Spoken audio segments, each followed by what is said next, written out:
There they are. Which must mean they took out every one of the exorcists who went after them. Hey, I told them not to bother. Now how did that sword of yours turn out?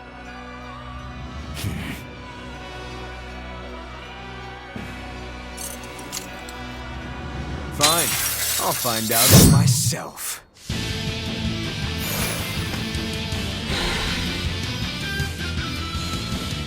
Rokuro, we can handle the exorcists.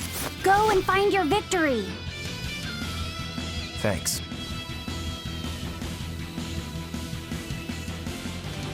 All right, let's get down to business. Not bad. You better not die too quickly on me. I want this to be fun. Come on, bro. Don't hold back. Shut up. Don't play games with me.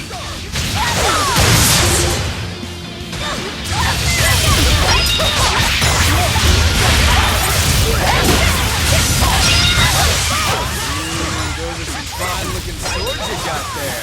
Take a good look, because they're going to cut you down. Yeah, that's right. Get into it. Keep it up. I love it. Hey, you're not too shabby.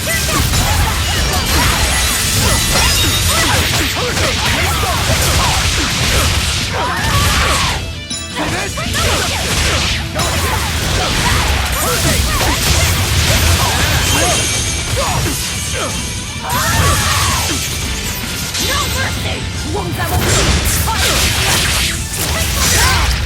Not bad.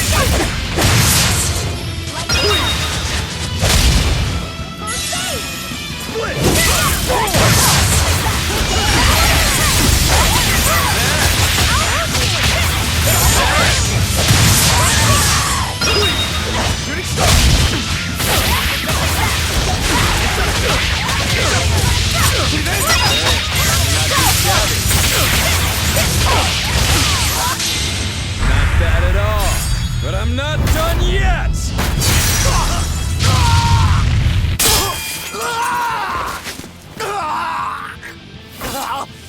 You put up a good fight, I'll give you that. But you're a frickin' demon. Shouldn't you bring more to the table than pretty damn good Rangetsu style? You don't have what it takes to win against the rightful heir. Don't count me out. Just yet. I've got something to show you!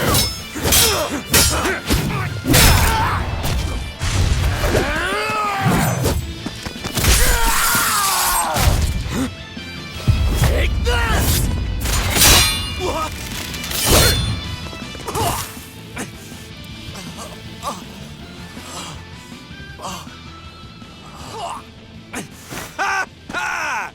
Now that was clever! Giving up one of your own hands to go for my neck. If I was just a second slower, I'd be dead now. I like it. This is what I've been looking for. All right, let's call it good here. Listen up! If y'all want any hope of beating me, come find me once you're more skilled and better armed. I'll cut you down. No matter how many times I lose. No matter how many years it takes. There we go. That's the face I'm looking for. So vicious. It's perfect. What is wrong with him? Shouldn't you be worrying more about your own skin? The entire Abbey knows by now that you're a traitor.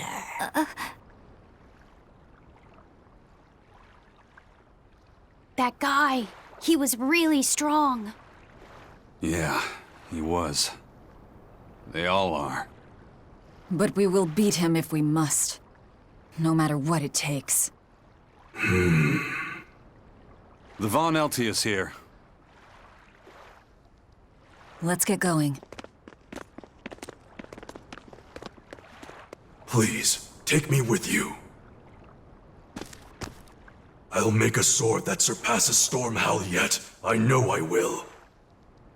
But for another blade to beat Stormhowl, its wielder must be a swordsman of unmatched skill.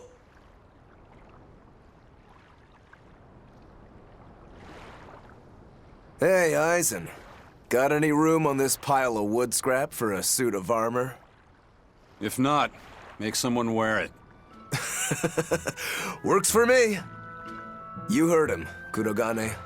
Many thanks. Okay, we're off to find Grimoire and decipher the book. You know where we're going, right, kiddo? Yeah, we're headed for the Assault Archipelago in Southgand.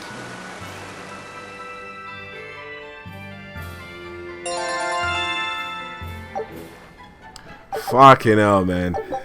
Guys, that intro and outro took me a while to make. I still need to tweak it. I think it's a bit too loud and I just need to tweak a couple scenes. But yeah, man, guys. Thanks for watching as always. And I hope you enjoyed the intro. And yeah, peace out, guys.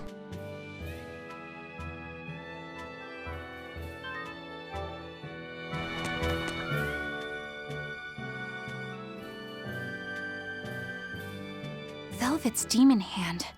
It's such a mysterious weapon. I can only imagine how much of a threat it will become to the Abbey.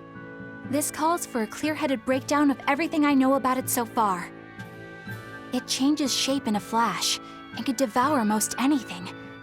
How must that feel, to devour something with your hand like that? But it doesn't devour the bandages that cover it up. Maybe they're protected with some sort of special art? Likewise, the rest of her outfit can't be ignored. One would think she wouldn't want to wear such ragged clothing, yet she clearly has no inclination of buying something new. I suppose that could be taken to mean she has some sort of attachment to it. But that top is really big for her. Like it was made for a man. Maybe she wears that outfit in memory of someone important to her. I'd better not touch it then. I know I may not look it, but I really am good at sewing. Maybe I should suggest mending her clothes rather than outright replacing them. On the other hand, that fabric looks like it would be hard to push a needle through. I could be in over my head. But the tougher the fight, the more I get fired up. Of course, Lord Artorias would probably scold me if he heard me talking like that. Who'd scold you for what now? Oh, well, I was thinking about sewing. I mean, your clothes, they're all beat up, and I thought that if I offered to mend them for you, you'd probably scold me. Wouldn't you? You'd mend my clothes? Have they been worrying you that much? I mean, not like constantly or anything. It just crosses my mind from time to time. Are you good at it? Yes. I'm told I come across as awkward sometimes, but if nothing else, I'm good with my hands. I see. All right, if I ever need it done, I'll come to you. Good, just leave it to me. Are you feeling all right? You're really sweating. The heat and the cold doesn't bother me at all, but you're a human, so you need to take care of yourself.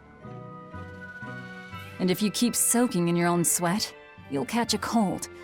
Besides, I don't imagine it feels that great. You should keep washing and bathing on your own schedule, like however you did before falling in with us. Just let me know and I'll make it work. Because the guys aren't considerate enough to stop and ask you if you need to. Sure. All right. Thanks. That was a surprisingly normal thing for her to say. I probably shouldn't bother with her clothes for now. We girls have to be considerate of each other.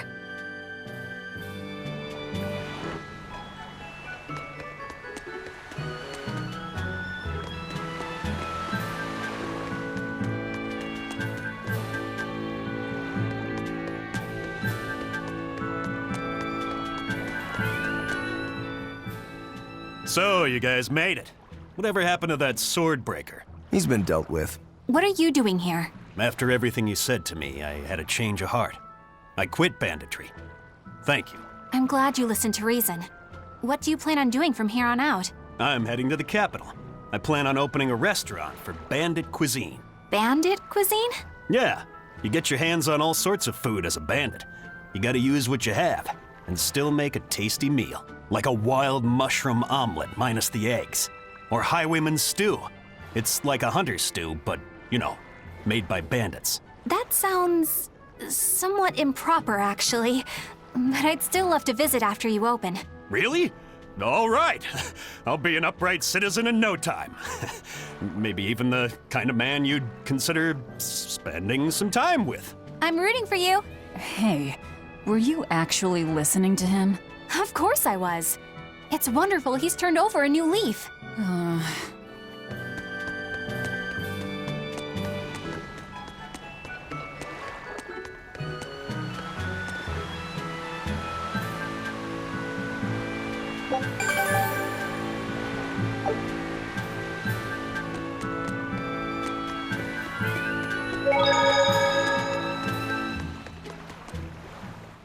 Eisen, I thought you were supposed to be in Midgand. How did you end up here in Islegand? I thought I'd gotten used to you performing the impossible, but this time, I'm at a loss for words. We heard from the Bloodwings that the Abbey might have taken you guys out.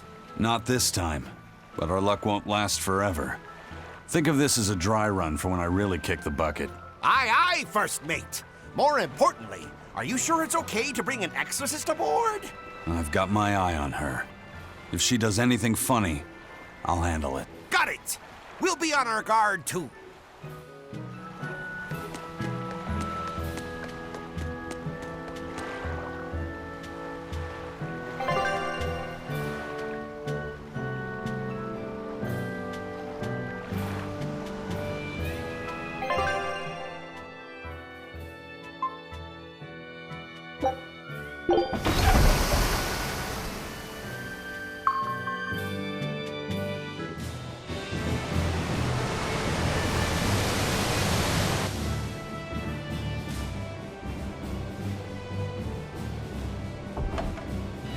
I gotta say, you guys look less like pirates and more like a circus troupe.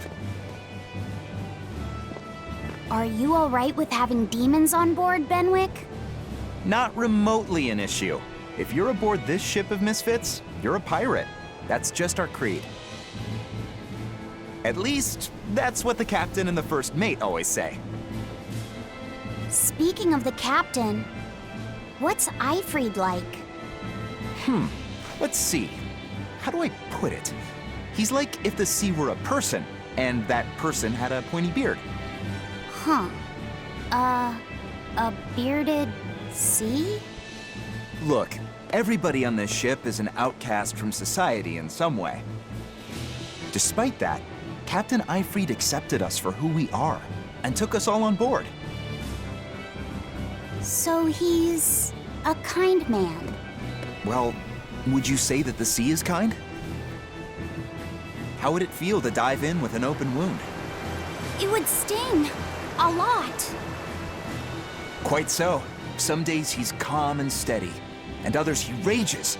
He can be shallow, deep, even a whirlpool. Sounds like he's a little scary and hard to read. Yeah, sometimes it's hard to serve him, but that air of mystery keeps us around and makes us want to take those jumps. At the end of the day, the dread pirate Van Eifried is one hell of a guy. He sounds like Velvet in a lot of ways. Wait, what? How so? I didn't describe him right at all, did I? Benwick, we're changing course at once for Port Renede. Sir? What's going on? 3 of our men have collapsed from the Corsair Scourge. They first showed symptoms 3 days ago. How are you holding up? I'm still doing all right. But if this really started 3 days ago, that means we're all carrying it, doesn't it? That's what I'm afraid of. But if we head straight to Port Renede, we should be able to get medicine there. I'll check on everyone's condition. Make sure everyone stays hydrated. including yourself, understand? Sir, yes, sir. All hands, assume emergency positions. The crew's holding up well for a bunch of folks at death's door. What do you mean? Is this Corsair's scourge fatal? Quite. No one knows what causes it, but it starts with a high fever and ends up with the body falling apart like sand. Like sand? Once, there was a great band of pirates who ruled the seas, but the disease spread through their ships and killed every one of them. That's why it's called the Corsair Scourge. Does that mean we've been infected as well? You humans, for sure. Only humans fall prey to the Corsair Scourge. Then it could have gotten to you too. Right, Moggy Lou? Oh, right! Alas, that my glorious saga should meet such an ignominious end! I can't allow our vessel to die from this. If you start to feel ill, speak up. I will. All right, we'll all be helping out in the search. Everyone but Eleanor, that is. Huh? Oh, why does she get to stay? I might be dying too, you know. You're a witch. Magic yourself healthy. Now quit whining and get going. Oh, not even a witch is safe from the ravages of the Reaper's curse! The Reaper's curse?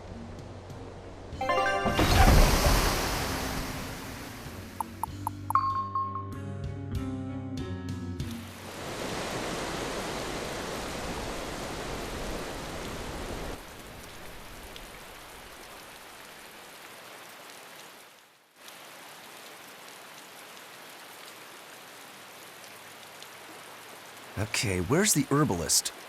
If I remember right, the Corsair's Scourge needs a particularly special medicine. Yeah, it's a wildflower called Salatoma. Its juice can cure the Corsair's scourge. Doesn't sound too tricky. Let's not relax until we have it in hand. Right. Now let's get going. Hold on a minute. Won't you just be spreading the disease if everyone wanders into town? Surprisingly, no. For whatever reason, you can only catch it over the ocean waves. It's speculated it might have something to do with the salt in the air, or maybe the microbes in the seawater. Nobody knows the cause for sure, but there are no recorded cases of people catching it on land. I see. A strange affliction indeed. We'll be back soon. You all remain on the ship. All right. Good luck out there, sir. We've got to hurry.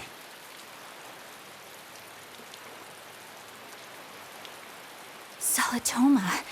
Is this really going to be necessary? What do you mean, Eleanor? Oh, nothing. It's just, well, the herb is known to work well for fevers and the like, but it tastes bad. So bad. Some say it would even bring a demon to the brink of tears. Maybe so. But better to drink it than to die, right?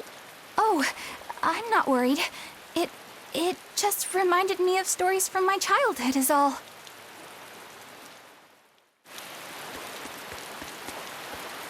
That Rokuro, always telling all of us except Eleanor to work harder.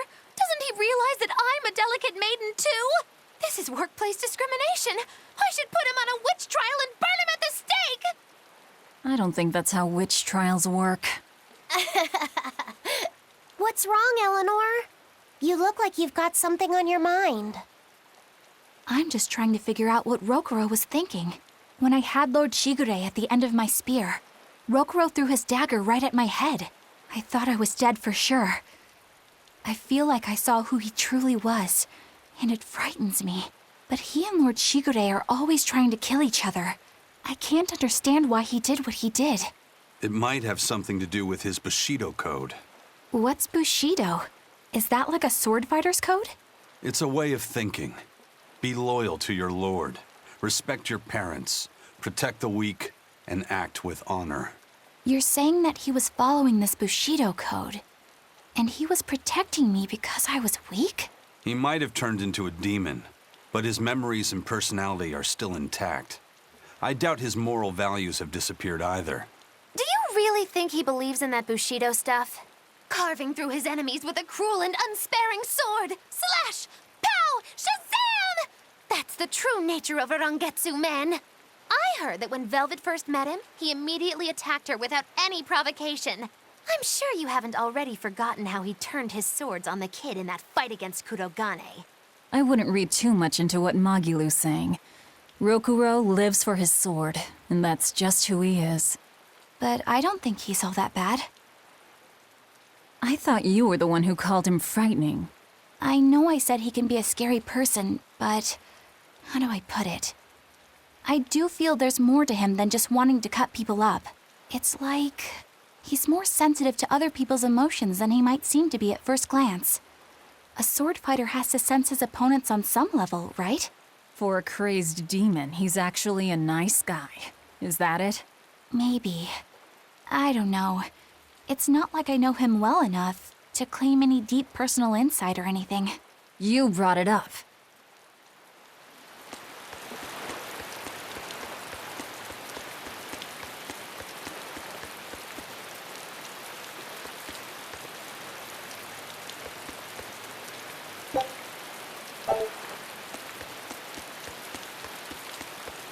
A bit ago, a manacled body got caught in my nets. Manacled? A prisoner? You too? Yesterday, my nets pulled up an arm. Manacles, even a brand on that one. I really can't take this anymore. I'm losing my appetite, and it's bad for my heart. You said it. Judging by the tides, they would have to have come from that prison island. Is it really just a prison? You think it's strange, too? I've suspected something about that place for a while now. They say the whole island is a prison, but if you ask me, I bet it's just an execution ground. Or it's for experimenting on demons. Experimenting? What do you mean? Testing the demons' capabilities. That's why they need prisoners. Food for the monsters. Not a bad theory. Just kidding! There's no way the Abbey would do something that horrible, right? You sure think of some crazy ideas. I bet all of this is the work of some vicious pirate gang. Yeah, something like that. That guy. He's pretty sharp. Now that you mention it, I haven't seen any patrol ships around there recently. Used to be they'd chase you off if you got too close. You know, you're right. If there are pirates about, it'll mean trouble unless the Abbey tightens up their patrols. The best we can do is keep a wide berth of it for now. We wouldn't want pirates and demons sneaking up on us. I think we'd notice if pirates or demons were around. No way they'd catch us unawares. I can't tell if he's sharp or dull as a brick.